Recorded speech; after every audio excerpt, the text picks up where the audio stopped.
오늘 저는 잠언 2장 1절에서부터 10절의 말씀을 가지고 지혜와 지식과 명철을 구하라는 제목을 통하여 하나님의 말씀을 증거하고자 합니다. 지혜와 지식과 명철은 3종 세트와도 같습니다. 무엇이 우선순위인지 가릴 수가 없습니다. 지혜와 지식과 명철은 하나님을 경외하는 자에게 주시는 선물과도 같습니다. 우리는 삼위일체의 하나님을 믿습니다. 성부 하나님, 성자 하나님, 성령 하나님, 세 위격을 가지시고 동일한 본질을 가지신 분이 우리 하나님이십니다. 그래서 우리 하나님은 한 분 하나님이십니다. 악에도 삼위일체가 있다고 합니다. 그래서 사단과 적그리스도와 거짓 선지자가 셋이서 힘을 합합니다. 이들은 어떻게든 사람들을 미혹하여 악한 길을 걷게 하고 결국은 지옥으로 끌고 가게 되는 것입니다. 그래서 믿음의 성도는 악을 멀리 해야 하는 것입니다. 그런데 사람들은 지혜와 지식과 명철 중에 무엇을 먼저 얻을까 고민을 합니다. 내가 먼저 지혜를 얻을까, 지식을 얻을까, 명철을 얻을까 고민합니다. 지혜의 왕 솔로몬은 하나님이 주신 지혜를 가졌음에도 세상에 있는 모든 지식을 다 알고 있었습니다. 많은 사람이 묻는 것에 답하지 못한 것이 없을 정도였습니다. 이는 솔로몬이 하나님께 지혜를 받았을 뿐만 아니라 솔로몬이 왕이 되기 전에 왕자 교육을 받았기 때문입니다. 그런데 지식이 많다고 꼭 지혜로운 것은 아닙니다. 지혜는 슬기롭고 현명하다는 것을 말합니다. 그래서 지혜는 인생에서 어떤 것이 현명하고 슬기로운가를 나타내는 것입니다. 다시 말해 지혜는 세상을 살아가는 방법이라고 할 수가 있습니다. 그런데 명철은 다른 사람이 알지 못하는 것을 알아내는 것을 말합니다. 내가 다른 사람은 모르고 있는데 나만이 알고 있는 그런 비밀 같은 거, 이런 것들은 바로 명철이라고 할 수 있습니다. 그래서 이 세 가지를 다 얻어야 진정한 지혜자라고 할 수 있습니다. 바로 지혜와 지식과 명철을 다 얻어야 됩니다.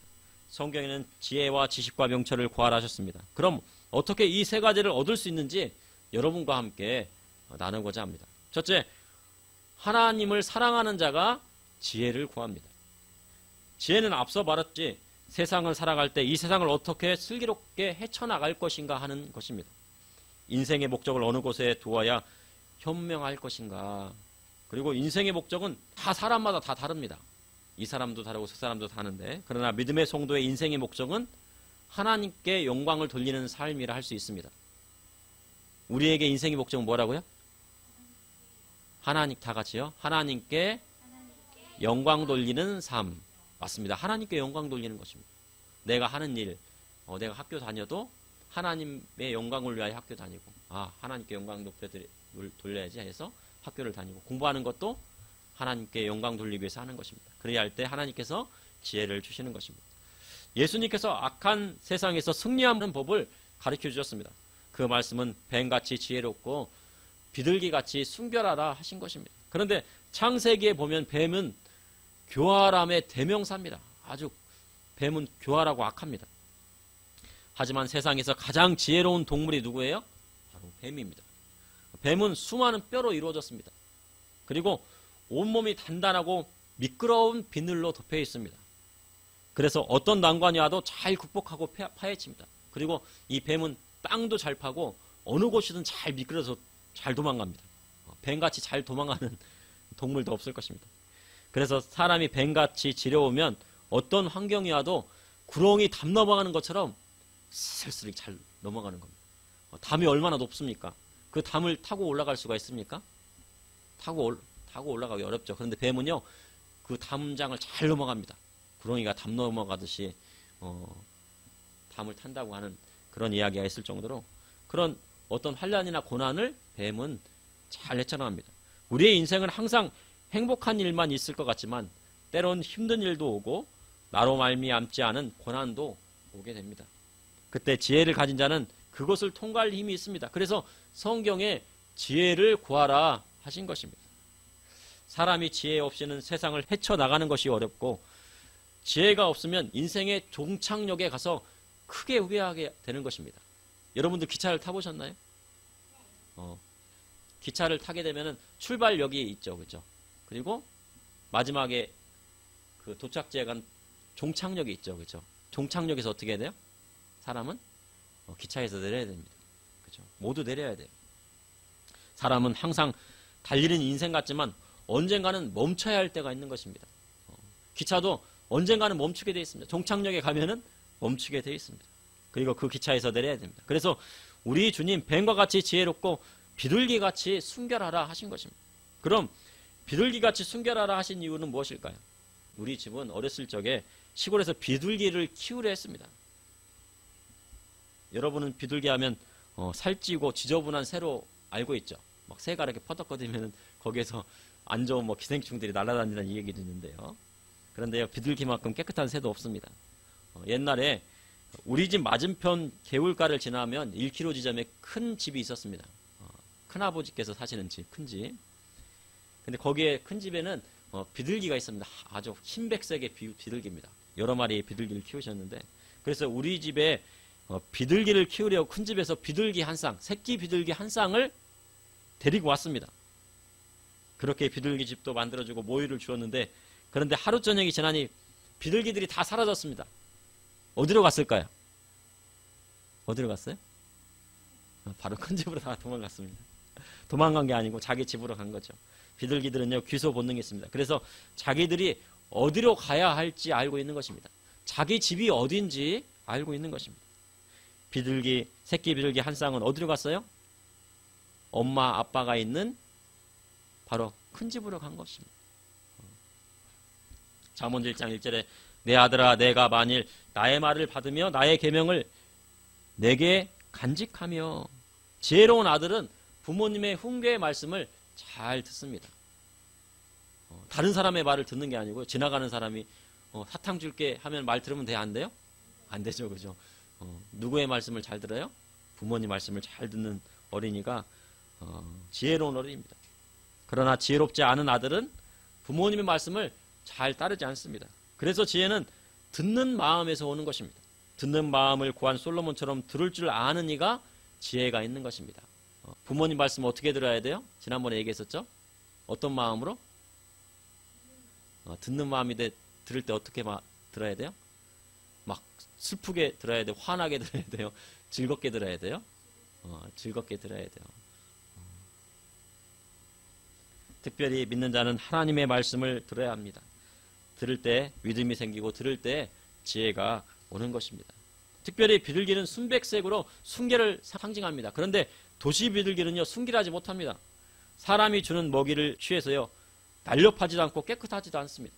그래서 시골 산비둘기는요, 날씬하고 날렵합니다. 그런데 시골 산비들은요, 시골 산비둘기 봤습니까?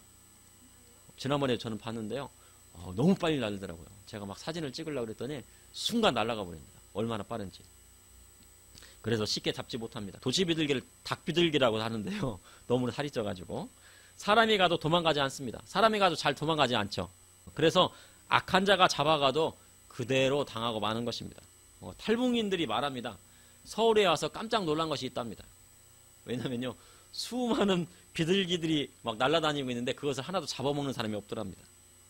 그냥 놔두는가 하고 신기했답니다. 이는 북한의 경제 사정을 나타내는 것입니다. 그래서 북한에는 새들이 없답니다. 배가 고파가 다 잡아먹어서요. 그래서 이 서울에 있는 이 도시 비둘기들이 북한에 가면은요, 다 잡아먹히는 것입니다. 이처럼 믿음의 성도는요, 지혜가 있어야 합니다. 그리고요, 믿음의 성도는 어떻게 해야 돼요? 도시 비둘기는 어떻게 해요? 먹기만 하고 뭐를 안 해요? 운동을 안 하죠. 그러니까 살이 막 찝니다. 그런데 시골에 있는 비둘기는 어떻게 해요? 운동을 열심히 해요. 남이 주는 거 먹지 않고 자기가 직접 벌레를 잡아서 먹습니다. 그래서 시골의 산비둘기는 아주 근면합니다. 그러한 근면성을 펴야 됩니다. 도시 비둘기처럼 게을러서 하나님이 주신 사명을 감당할 수가 없습니다. 게을러서는 주님께서 주신 사명을 감당할 수 없다는 얘기입니다. 그런데 비둘기처럼 순결하려면 어떻게 해야 돼요? 성경을 보니 정직해야 합니다. 비둘기는 순결을 상징하는데 순결하려면 어떻게 해야 돼요? 정직해야 합니다. 잠언 2장 7절에 그는 정직한 자를 위하여 완전한 지혜를 예비하시며 행실이 온전한 자에게 방패가 되시나니. 하나님께서 완전한 지혜를 누구를 위하여 예비하셨을까요? 바로 정직한 자를 위하여 예비하셨다고 주님 말씀하셨습니다. 그래서 완전한 지혜는 정직한 자가 받는 것입니다. 하나님은 정직한 자를 쓰시고 거짓말하는 자를 쓰시지 않습니다. 하나님께서 똑똑한데 거짓말을 해요. 그럼 쓰십니까? 안 쓰십니까? 안 쓰세요. 거짓말하면 절대 안 쓰십니다. 그런데 그래도 하나님께서는 똑똑한 사람을 쓰세요. 그런데 거짓말하면 안 쓰십니다. 알겠죠? 하나님께서는요, 똑똑하지는 못해도 그래도 하나님 앞에 정직해요. 그럼 쓰실까 안 쓰실까요? 쓰십니다. 그래서 거짓말하면 안 됩니다. 거짓말하는 사람은 내치십니다. 그래서 믿음의 성도는 거짓말하면 안 됩니다. 작은 거짓말이라도 해서는 안 되는 것입니다. 그리고 약속한 것은 어떻게 돼요? 꼭 지켜야 합니다. 다윗은 하나님과 사람 앞에 정직했다고 성경에 기록하고 있습니다. 그래서 하나님께서 거짓말하는 사울 대신에 다윗을 이스라엘 왕으로 세우셨습니다. 사울이 자신이 왕이 되었다고 해도 하나님 앞에 거짓말하는 사람은 그 자리에서 내려와야 합니다. 그런데 다윗은 거짓말하지 않았습니다. 정직했습니다. 다만 우리아의 아내 밧세바를 취한 일 외에는 하나님 앞에 정직했다고 성경이 기록하고 있습니다. 그래서 지혜를 얻고자 한다면 하나님과 사람 앞에 어떻게 해야 됩니까? 정직해야 됩니다. 하나님 앞에도 정직해야 되고, 그리고 우리 어린이들은 어떻게 해야 돼요? 부모님 앞에 정직해야 돼요. 솔직하게 얘기하면 돼요. 부모님은 어떻게 해요? 솔직하게 얘기하면은 용서해 주세요. 그렇지만 거짓말하면 어떻게 해요? 혼납니다. 그죠? 그러니까 솔직하게 얘기하고 하는 어린이가 돼야 됩니다. 알겠죠? 둘째, 하나님을 사랑하는 자는 지식을 구합니다. 지식은 아는 것을 말합니다. 많이 알려면 어떻게 해야 됩니까? 공부해야 되죠. 지금 세계는 지식의 홍수 시대입니다. 세계 곳곳에서 새로운 지식이 쏟아져 나오고 있습니다. 그리고 인터넷을 통해 모든 지식이 소통이 됩니다. 그로 인해 세계의 많은 언어가 섞이는 현상이 나오고 있습니다. 한 가지 언어가 아니라 세 개의 언어가 섞여 사용하고 있습니다. 여러분, 김치는 우리말인가요? 우리말이죠. 그러면 김치를 영어로 하면 뭐라고 해야 돼요? 김치입니다. 김치. 영어로도 김치예요. 그러니까 미국 사람들은 우리의 김치를 김치라고 부릅니다. 그러니까 영어를 쓰는 사람들도 우리말을 쓰는 거예요. 김치라고. 그죠? 우리도 피자는 어느 나라 말입니까? 피자? 이탈리아 말이겠죠. 그런데 우리는 피자를 먹을 때 어느 나라 말을 써요? 이탈리아를 쓰죠. 그래서 앞으로는 세 개의 언어가 막 섞입니다. 프랑스어도 섞이고 이탈리아도 섞이고 독일어도 섞이고 영어도 섞일 것입니다. 그래서 세계 모든 언어를 알 수 있어야 됩니다. 그러면서 세계 사람들이 영어를 가지고 소통합니다. 그래서 영어를 꼭 알아야 됩니다. 중동에 가도 영어를 씁니다. 미국에 가도 영어를 쓰고 유럽에 가도 영어를 씁니다. 영어를 할 줄 알아야 어느 정도 소통이 됩니다. 그리고 앞으로 사업이나 비즈니스를 하려고 해도 뭐를 해야 돼요? 영어를 사용해야 됩니다. 그래서 영어를 하지 않으면 세계의 모든 지식을 알 수 없는 것입니다. 왜냐하면 세계의 모든 지식이 영어를 사용하는 기독교 국가에서 쏟아져 나오기 때문입니다. 하나님을 아는 지식을 가진 나라마다 세상의 모든 지식에 충만합니다. 왜 하나님을 아는 나라에 세상의 모든 지식이 충만할까요? 하나님께서 지혜를 주시기 때문입니다. 남들이 알지 못하는 것을 알게 하시거든요. 이는 모든 만물을 하나님이 창조하셨기 때문입니다. 성경에 해 아래 새 것이 없다고 기록하고 있습니다. 전도서 1장 9절에 보면 이미 있었던 것이 후에 다시 있겠고 이미 한 일을 후에 다시 할지라 해 아래 새 것이 없나니. 온 인류의 문명은 창세 이래 계속 반복되고 있습니다. 세대가 지날 뿐이지 계속 반복되고 있습니다. 하늘을 나는 비행기도 새를 본떠서 만들었습니다. 인공지능 로봇도 사람을 본떠 만들었습니다. 그러니 해 아래 새 것이 없습니다. 아무리 사람을 본떠 로봇을 만들어도 로봇이 사람이 될 수 없습니다. 아무리 모조 백합화를 만들어도 모조품이 진짜 백합화가 될 수 없습니다. 그래서 유치원부터 영어를 시작하는 것이 좋습니다. 여기 유치원생이 있나요? 있어요. 그럼 영어를 시작해야 돼요. 어릴 때일수록 언어의 문이 열리고 영어를 배울 수 있는 시기가 오게 되는 것입니다. 그럼 나중에 나이가 들어서 하려면요 더 힘듭니다. 두세 배 더 노력을 해야 됩니다. 그래서 늦지 않게 영어를 가르쳐야 합니다. 세상에서 가난한 사람과 부자인 사람의 차이점에 대해서 이야기하는 책들이 많이 있습니다. 그런데 가난하다고 잘못된 것이 아니고 부자라고 성공한 것은 아니지만 그래도 게을러서 가난하다면 문제가 있는 것입니다. 아유, 내가 게을러갖고 매일 잠만 자다가 가난하게 되었어요. 그러면은 그것은 하나님께서 싫어하시는 것입니다. 잠언에 보면 게으른 자는 누구에게서 배우라고 했을까요?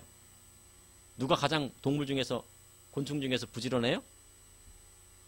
맞아요. 개미에게서 배우라.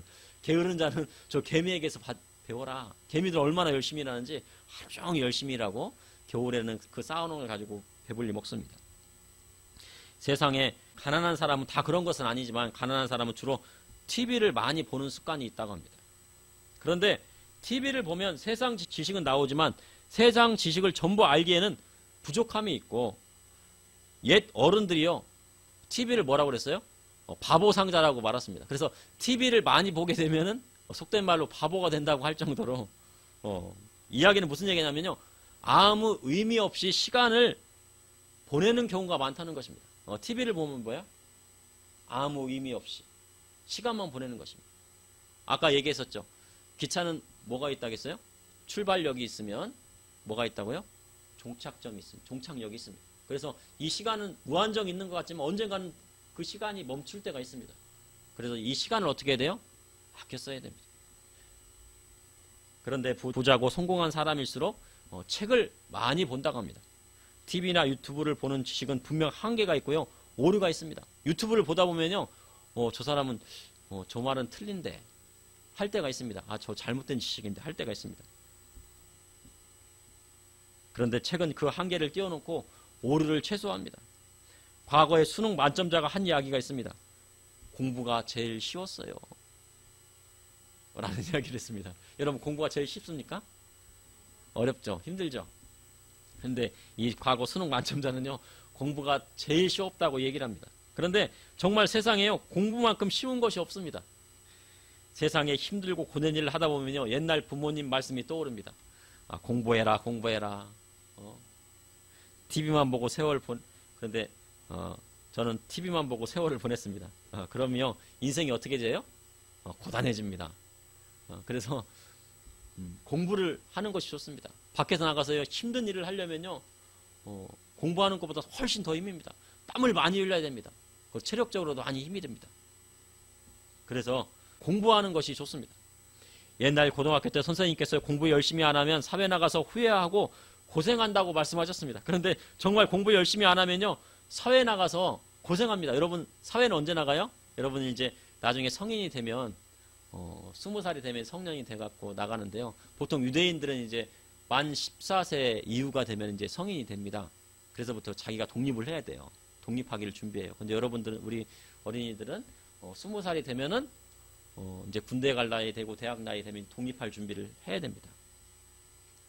그런데 그때까지 공부를 열심히 안 하면 사회 나가서 고생하는 것입니다. 그러나 공부를 열심히 하고 많은 지식을 쌓으면 풍요로운 삶을 누리게 됩니다. 다 그런 것은 아니지만 일반적으로 그렇습니다. 이제 우리나라는요 100세 시대가 되었습니다. 보통 정년이 60세지만 정년 이후에 40년은 더 넘게 살아야 합니다. 내가 60세다 그래도 앞으로 40년 더 살아야 돼요. 제가 아는 경찰 퇴직하신 분은 퇴직 후에요 자격증을요 3개나 따셨습니다. 소방관리사, 주택관리사 그것도 막 다 1급을 따시더라고요. 대단하시다. 근데 그분이요 손에서 책을 놓지 않습니다. 그리고 앞으로 더 많은 자격증을 딸 것이랍니다. 그리고 열심히 공부하십니다. 그러면요 사실상 정년은 없는 것입니다. 그래서 어려서부터 공부하는 습관을 들이는 것이 중요합니다. 평생 어렵지 않게 인생을 살려면 책상에 앉아서 오래 버티는 연습을 해야 합니다. 공부는 머리로 하는 것이 아니라 엉덩이로 하는 것이라고 하는 말이 있습니다. 왜 엉덩이로 공부를 할까요? 오래 앉아있는 연습을 해야 되는 거예요. 책상에 앉아있으려면 어떻게 해요? 오래 앉아있는 연습을 해야지 공부가 되는 것입니다. 머리도 따라줘야 되겠지만 그러나 그것보다는 인내가 더 따라줘야 한다는 이야기입니다. 그래서 에디슨은 그런 이야기를 했습니다. 99%의 노력과 1%의 영감을 가지면 그 사람은 성공한다고 얘기를 합니다. 그래서 노력이 중요한 것입니다. 노력하는 자를 이길 사람은 없습니다. 그런데 사람은요, 이 1%의 영감이 있는데 그 1%의 영감도 다 쓰지를 못합니다. 1%의 영감을 다 쓴다고 하면은 그 사람은 더 성공할 사람입니다. 1%의 영감도 써야 되지만 또 99%의 노력도 꼭 필요한 것입니다. 그런데 세상에서 가장 귀한 지식은 하나님을 아는 지식입니다. 세상에서 가장 귀한 지식이 뭐라고요? 하나님을 아는 지식입니다. 맞아요. 하나님을 알아야 참된 믿음이 생깁니다. 하나님을 아는 지식은 이 성경에 다 들어있습니다. 성경에 다 들어있어요. 성경 말씀은 하나님이 어떤 분이신지 잘 알 수 있도록 기록되어 있습니다. 성경을 읽고 하나님을 아는 지식이 충만한 자는 주님이 주시는 지혜를 받게 되어 있습니다. 하나님이 주시는 지혜는 하나님을 아는 지식에서부터 나옵니다. 그래서 하나님의 말씀을 읽고 묵상해야 합니다. 앞으로 시대는 세상에 한 가지 지식만 알아서는 절대 성공하지 못합니다. 세상의 많은 학문들과 지식들을 다 공부해야 됩니다. 그런데 여러분들이 놀 시간이 없습니다. 이제 공부해야 돼요.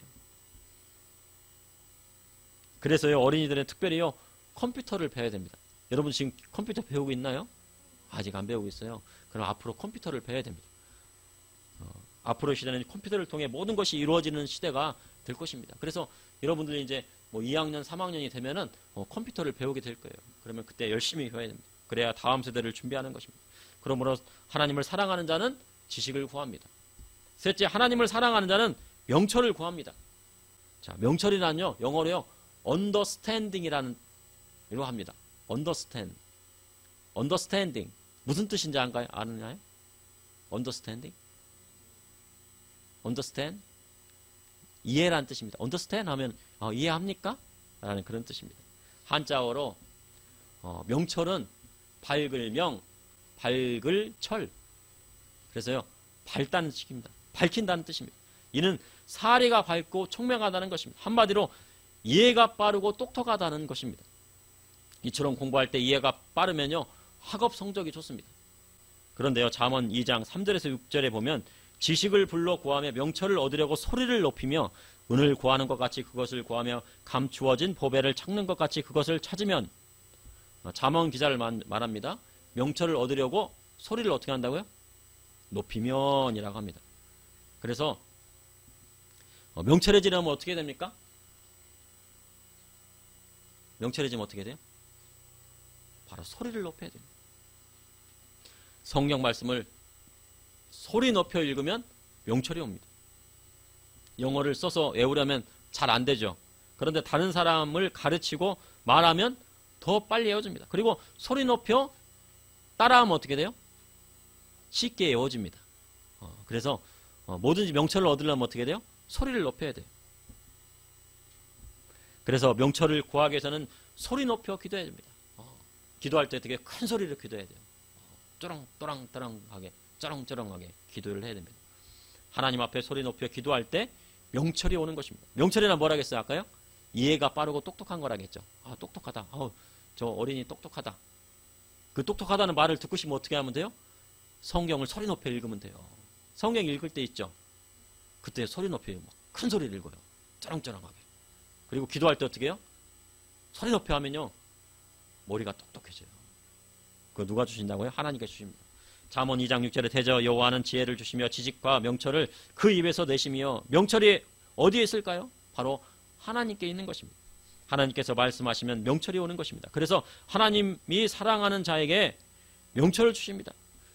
세상에 지식이 많아도 명철하지 못하고 새로운 것을 발명해내지 못하는 경우가 많습니다. 우리 이웃나라만 보면은요, 베끼는 것을 좋아합니다. 남이 개발하는 것을 몰래 훔쳐가다가요, 자기 것처럼 막 모방해서 합니다. 그것을 뭐라고 하면 짝퉁이라고 하거든요. 모방하는 걸 짝퉁이라는데, 남의 것을 베껴서 내 것이라고 하면 돼요, 안 돼요? 안 되죠. 그것도 거짓말이죠. 그것은 도적질입니다. 그것은 이제 산업 스파이라고 하는데, 그런 산업 스파이를 통해서 베껴가지고 그것을 자기 것처럼 활용합니다. 그런데요, 그 나라는요, 무언가 새로운 것을 개발하려고 해도 개발해내지 못합니다. 왜 그럴까요? 이는 그 나라가요, 하나님을 경외하지 않기 때문에요. 하나님을 사랑하지 않고 하나님을 사랑하는 자들을 어떻게 해요? 괴롭히고 핍박하기 때문이 그렇습니다. 앞으로의 시대는 남들이 다 하는 것을 하면 성공할 수 없습니다. 남들이 못하는 것을 해야 합니다. 과학 분야, 예술 분야, 모든 분야에서 남들이 하지 않는 것을 해야 성공합니다. 그런데 하나님을 사랑하는 자에게 명철함을 주신다고 주님 말씀하셨습니다. 다니엘은 바벨론의 모든 방백과 술사들이 알아맞히지 못하는 느부갓네살 왕의 꿈을 알아맞혔을 뿐만 아니고 해석까지 했습니다.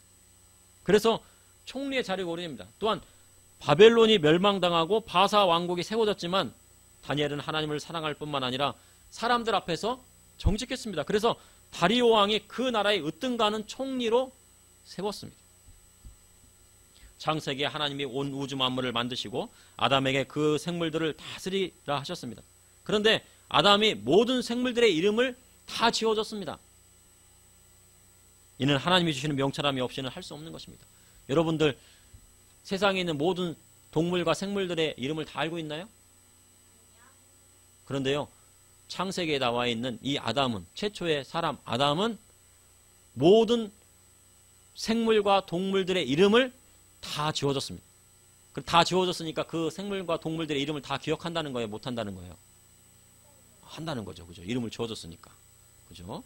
그 정도로 명철함을 주시는 분이 우리 하나님이십니다. 이처럼 하나님을 경외하고 따르는 자에게 명철을 주시는 것입니다. 그러므로 하나님을 사랑하는 자는 명철을 구합니다. 우리 어린이 여러분, 명철을 구해야 합니다. 명철은 어떻게 온다고요? 성경을 어떻게 하면 된다고요? 맞아요. 큰 소리로 읽어야 됩니다. 그리고 하나님 앞에 큰 소리로 어떻게 해야 돼요? 기도해야 돼요. 그러면 하나님이 명철을 주시는 것입니다. 현재 세계 경제가 위험 수위까지 도달하고 있다고 합니다. 오늘 뉴스에 보니요, 영국 파운드화가 급격한 하락으로 국가 부도 위기가 난 건 아닌데요, 국가 부도 위기가 날 정도로 지금 치닫고 있답니다. 그래서 IMF에 손을 벌려야 할 처지가 되었다고 합니다. 그런데 영국뿐만 아니고요, 많은 나라에서 지금 IMF에 좀 달러 좀 달라고 지금 난리가 났다고 합니다.